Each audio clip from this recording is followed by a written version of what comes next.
Hi everybody, Jennifer Schaus here, and we're coming to you live today from Washington, D.C. Thank you for joining us in our Webinar Wednesday series. In 2023, we are covering the top 40 U.S. federal government contractors. It's every Wednesday at 12 o'clock. All of our sessions are complimentary, and they are also recorded. So thanks for taking time out of your day or your morning or your evening, depending upon where you're logging in from, to join us. A little bit about our webinars. As I mentioned, they are all complimentary. We now have over 600 videos all related to government contracting on our YouTube channel.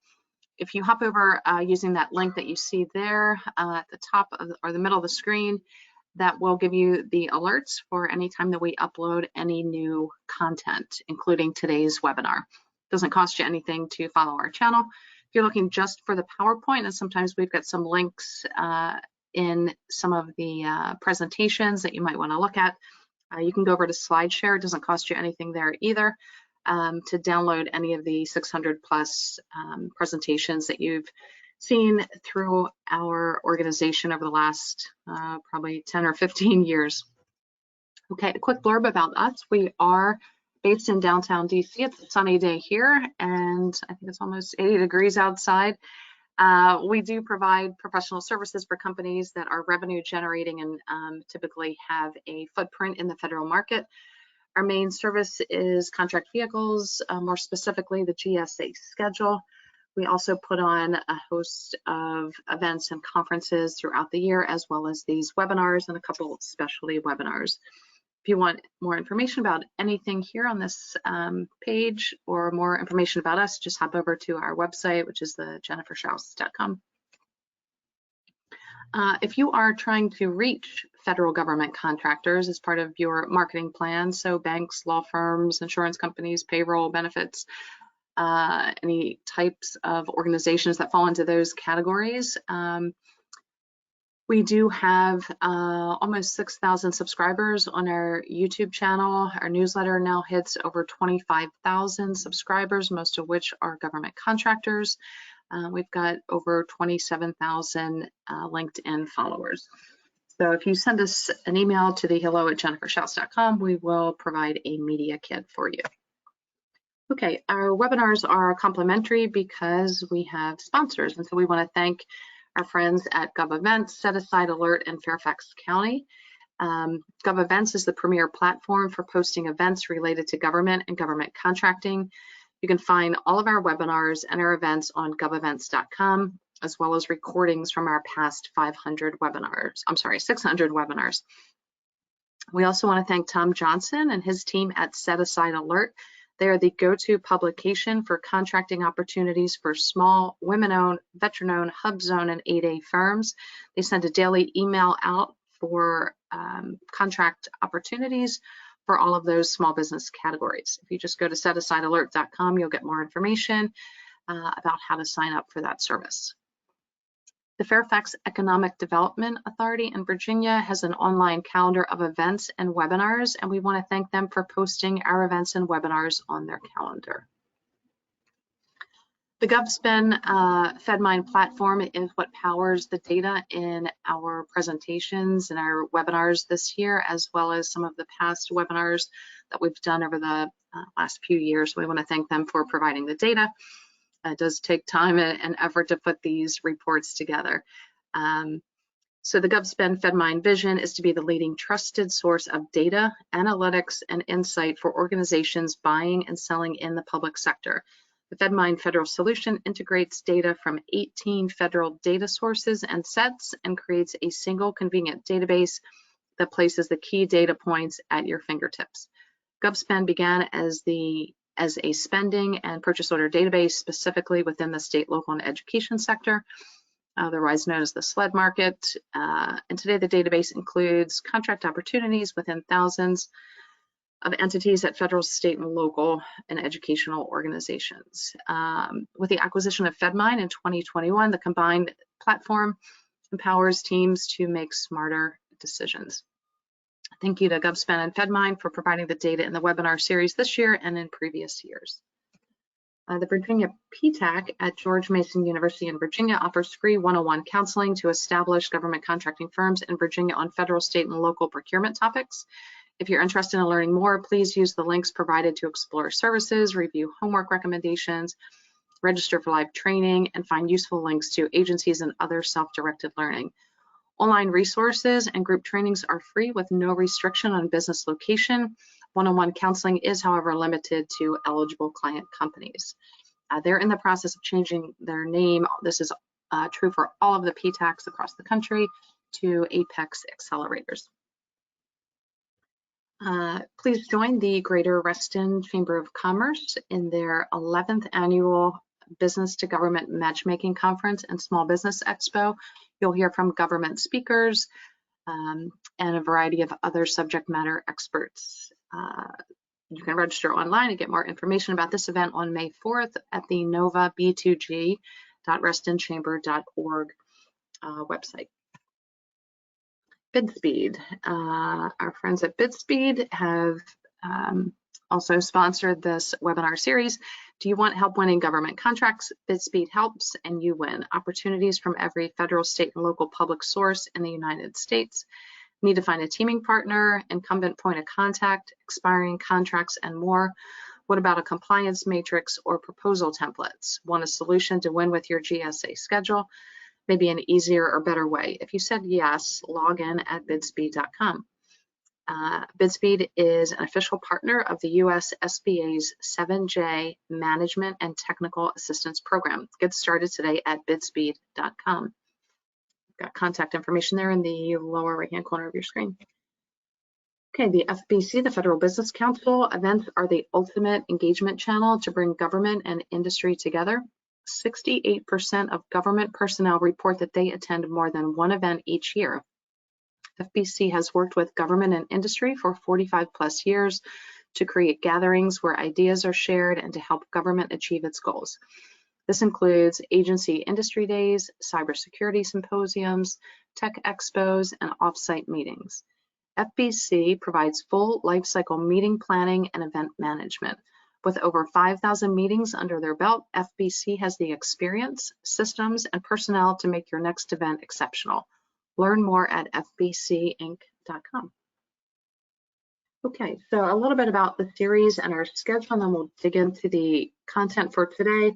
In case you're just joining us, this webinar today is complimentary and recorded. If you want to get the alert when this is uploaded to our YouTube channel or any other content that is uploaded, you can simply click on the YouTube link there and you'll be notified. If you're looking just for the PowerPoint, you can find it on the slideshare.net site. It's also complimentary. Okay, this is just a look at the schedule, which will take us through early to mid-November. Everything in red is what we've completed. Today we're covering General Dynamics Electric Boat. We will finish the series on November 15th with GlaxoSmithKline. If you want to sign up for these, unfortunately, there's not just one link. You've got to go through each of these. The full schedule's on our website under the section called Top 40, and the link is there at the top of your screen. Okay, so we're covering, as we said, General Dynamics Electric Boat, which is a subsidiary of General Dynamics. We're assuming that most people who are joining simply because they're interested in subcontracting with these larger companies. So a quick blurb about subcontracting and things to be cognizant of. First and foremost, the FAR and the DFARs, which are the rules and regulations by which the government must follow when they are procuring goods and services. So we actually covered the FAR back in 2020, and there is the section FAR Part 44 on subcontracting policies and procedures. That link will take you to the recording. When we get into the DFARs, so any defense contracts where you are interested in being a subcontractor, you should familiarize yourself with the policies and procedure, and that link will again take you to the webinar that we did on the DFARS Part 44. And I would say it's probably smart to do so just based on today's company and the nature of the work that they do. Other webinars that we've done on subcontracting, we kicked off this series with contracting with the primes. You can see the 6 sections there that we covered, ranging from market research down to kind of post-award compliance. Last year, we also did a series on all 15 federal departments and subcontracting within them. So we've kind of sliced the data a variety of ways, and then just general tactical and strategic webinars on subcontracting. We've got about a little bit over 30 on those. Those links will get you where you need to go. Okay, some best practices.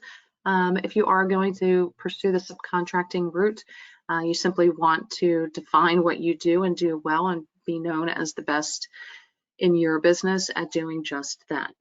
Find the opportunities where you are bringing something of value to the table, meaning you're presenting the prime with either a superior capability, you've got a relationship within the agency or department, or perhaps you've got a very competitive price because you've done your homework and you know where the price is for a particular opportunity and you've done the competitive analysis. You also want to use the data that's out there. There's no other industry like the federal government market, so use the free tools that are out there, everything from FPDS to SAM.gov and USA Spending. There's plenty of paid aggregators that are out there, some of which we mentioned about 5 or 10 minutes ago, that will create a platform that's a little bit easier to navigate than any of the .govs. So again, to use those websites to do your homework. You really want to stalk these guys and know everything about them inside and out. Sign up for Google Alerts so that you're aware of the news that is either positively or negatively impacting their business. You know, are there any mergers and acquisitions happening within the company? Have they lost a big contract? Is their CEO under investigation for fraud, or anything like that will certainly impact the business, and it's just good to be cognizant of these things. Your capabilities statement, if you get to the point of approaching these businesses once you've done all your homework, should be customized for the actual opportunity and the partner. So you want to know what their past performance is. You want to research the opportunity forwards, backwards, upside down, and every which way, and then ensure that your capability statement is highlighting your specific area of expertise. Once you have this, we'll say kind of pre-work homework put together, you then want to register on their website as a small business vendor. And also spend some time on the website. What associations are they affiliated or members of? Where are they speaking? What events are they attending? Are they exhibiting at? Connect with them on LinkedIn, whether it's the program managers who are overseeing programs, or the small business liaison officer who functions as kind of a advocate for small businesses within that want to do business with that company. But don't contact them until you've done everything else listed here as a best practice, because that's all that they're going to tell you to do. So once you get to the point of contacting either the PM or the SBLO, it should be for a specific opportunity. Hey, Joe Smith, I'm contacting you about an RFP that's coming up for recompete in July of 2023 or November of 2023, something that's several months out, where you have time then to build a relationship and hopefully have your tech specs written into the contract, where again you are bringing value to the table. Okay, let's dig in here. General Dynamics has a subsidiary called Electric Boat. Their revenues alone put them on the chart here at number 9. And so we're just going to look at some basic info. Obviously, their website is listed here. Their stock price, this is just General Dynamics because that's how things function here in the stock world. So it's, again, you don't need to be a trader here or anything. We're getting our data here from Yahoo Finance, but you just want to see any fluctuations here in the market, what has happened. You can see during the pandemic, a little bit of a dip, which is kind of true for most defense contractors, I believe. So just be cognizant of it. You don't need to know their stock price and anything along those lines, but just be cognizant of the general lay of the land here, and do something that sets you apart from the other competitors that are trying to work with Electric Boat. If you want to register on their website, which would be a wise idea to do before you contact them, there's the link that takes you to the supplier registration. And what we are looking at here is General Dynamics. There's the UEI from SAM, and this is specifically Electric Boat. Their LinkedIn information has the specific, and now there's a separate company page for just General Dynamics, and we covered them a couple weeks ago. So this one is specifically for Electric Boat, based out of Connecticut, which is more or less the submarine capital of the country. Some of the small business liaison officers, and some of these guys are really going to be subcontracts managers, which are going to be different from SBLOs. Subcontracts managers are really dealing more with the paperwork, the compliance. They're not going to really help you on any sales or business development end. However, this Kyle Gretchen, perhaps, is a subcontracts buyer, so he is probably buying, he probably has a specific industry code or something that he's looking for, parts or pieces that would, components for the submarines. Your program manager here at General Dynamics, this guy's in New Lebanon, New York. I'm not sure exactly physically where that is, but you probably want to focus on the folks that are in Rhode Island, Connecticut, in that kind of New England area where we've got some Navy, Coast Guard bases that are going to be relevant to this specific company.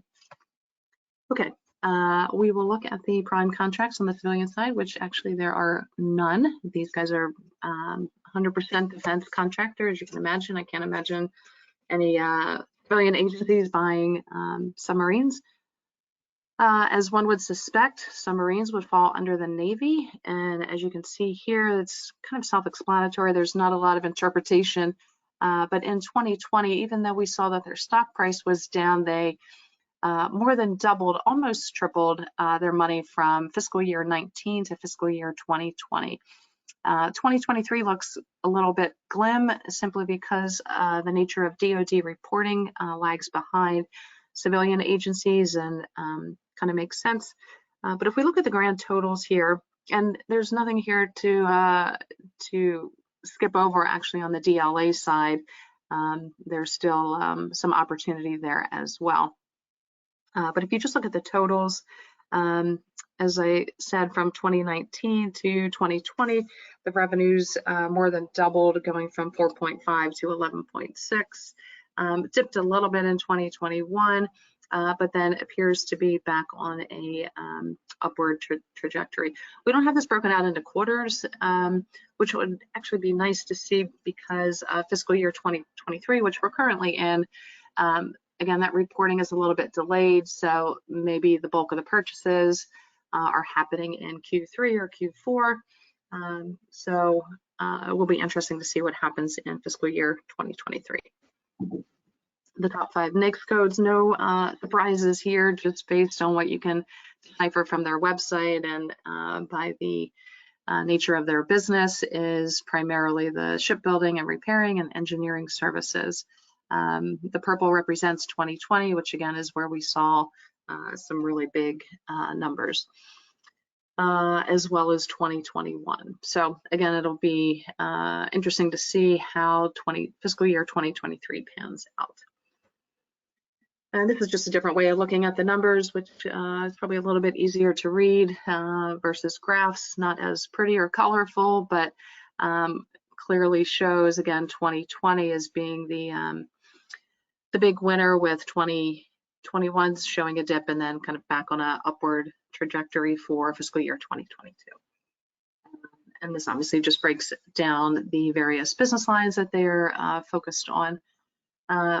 if we look at the second from the bottom on R&D, it obviously shows nothing for 2023. Again, there could be dollars there. There could be a lot of money there. It's just delayed reporting. And there could also be a scenario where these purchases happen in Q3 or Q4. So it's always good to go back several fiscal years. We usually, as a general best practice, suggest going back 3 fiscal years. But because of the pandemic, I would always suggest even going back 2017, 2018 maybe, because 2020 and 2021 are going to see some out of the ordinary numbers simply because of the pandemic. Some companies were affected positively, others negatively. So you just want to be cognizant as you're making predictions and looking at trends where the anomalies were. And obviously there were plenty in those COVID contracting years. Again, there were no civilian contracts, so there is no subcontracting requirement here. On the defense side, again, it's Navy and DLA, and these are going to be the contracts that are $750K and above. Actually, these may be even higher because for manufacturing, I think it's at $1 million now for the sub-Ks. And again, 2020 has the largest numbers, and so I'm not going to continue to repeat that. Independent agencies is nothing. Again, there are no independent agencies that are purchasing submarines or submarine components. Now we will look at the subcontracts awarded by General Dynamics Electric Boat by the agency, and it primarily falls here to the Navy. And then we'll look at the industry, which this kind of just goes back to those NAICS codes that we were looking at. Obviously, the bulk of the work happening in the shipbuilding and repairing and engineering services. So don't think of these guys just as product. There are services as well, professional services in the engineering sector, as well as R&D, which is nothing here to bypass with the 19 million there on R&D. Okay, we will now look at the subcontractors to Electric Boat, and you're going to see some names here that are household names. Northrop Grumman, Lockheed. Northrop Grumman shows up twice. L3 Technologies, and so there's nothing that prevents a business from subcontracting work to a large business. In fact, it happens all the time. And there's also nothing that says that you can't be a tier 3 or 4 subcontractor. So the further you get down, we'll say the daisy chain, the smaller your margins will be. So that's why all of this research up front is absolutely necessary so that you're using your time efficiently going after companies where you're going to be profitable. Our next slide here looks at these more or less same companies, the dollars that they received, and then the award date. So the furthest that we went back here was, looks like it goes back to October 8th of 2021, where Northrop Grumman and Lockheed came in with 8.8 and 7.7 million, L3, and then Deltec Manufacturing. So if you're having a hard time getting into Electric Boat, you could knock on the doors of these other companies. Because they're all more or less large businesses, you will potentially have still a harder time, and you're going to be one in millions of companies. So again, do your research to find out where you're going to be most valuable and have the best chances of success. Okay, these are the contracts received from each of the reported prime contractors. And again, you'll see a major dip there in 2022, at least for Lockheed. And that's significant there in millions of dollars. And some household names here that most people should recognize: Lockheed, Huntington Ingalls, and then General Dynamics, which has a different at the bottom UEI number from Electric Boat. So that's probably the parent company or perhaps another subsidiary. Again, you'd have to take the next step here and continue on with the homework and the research. So use that BF58 number. to dig into SAM to find out kind of where that falls and if in fact that's of interest to you. Okay, and these are the awards by agency. So as we know, Navy and DLA is kind of where it's at. DCMA has a couple dollars here as well. But again, the bulk of what's happening is with the Navy. So if you've got a footprint there, relationship there, technical capability that can be valuable to General Dynamics Electric Boat, and you have taken a lot of these slides and done kind of the next 2, 3, or 4 steps that are required to make you sound intelligent and knowledgeable about what you're bringing to the table, then I think that's the most strategic way that you can position yourself. So these are the NAICS codes. Just kind of taking that the chart that we looked at before and looking at the subcontracts awarded through the NAICS, which more or less mirror the actual direct contracts, which makes sense. So just decided to give you guys some numbers here, which puts things in perspective on the subbing side. These numbers obviously are going to be smaller than the main contracts based on the sub-K requirements. On the GWACs, they actually have none, and that should come as no surprise because a lot of what they're doing is specialized. So contract vehicles are typically, like the GWACs, are going to be more for professional services, but definitely products as well that are purchased on a regular basis. So you don't see purchases for submarines happening every day or some other components. So it really doesn't make sense to purchase via GWACs. On the contracts that are 750 and above, which then would be the sub-K requirements, we can see here that they've got quite a few. And my favorite column here, for anyone that's been with us for the last 9 weeks, knows that it's the total sales versus the number of transactions. And if you do the math, or particularly draw your focus here to the last 3 rows, that just means there was one purchase for the 795, the 1.2, and the 2 million. Versus when we get to some of these higher numbers, that these contracts were then broken down to 311 transactions, 245, so there's more competition. Smaller contracts, and again, you can kind of do some math to come up with some averages, but they don't always get broken down evenly. So these are just things to be aware of and will certainly require more research and homework on your side. So some conclusions. I mean, this was probably one of the most self-explanatory webinars that we've done. Not a lot to summarize here that you haven't already seen in the slides or just knew from spending 5 minutes on their website. They're obviously a defense contractor. They don't have the GWACs because everything they do is more or less specialized. On their website, they've got a link to their strategic plan. And there's a page or 2 in there about the subcontractors and their philosophy on how they are going to work with subcontractors. That can be helpful. They've been around for over 100 years, obviously focused on the US Navy, DLA, and then we saw some money, I think, at DCMA. So it would behoove you to spend some time on the Navy's website, DLA's website, DCMA website, and gather as much, again, information as you possibly can. We've got some headlines here. They're getting ready to hire, I think, like 1,200 new people in their Connecticut office, which is great for business and great for that town. Again, that's kind of the submarine capital of the country. And it looks like they're just recognized as a major player in national security. And then a link here to them kind of, we'll say, their nuclear submarine being kind of a flagship submarine. So looks like they have a pretty good reputation. General Dynamics obviously is a household name.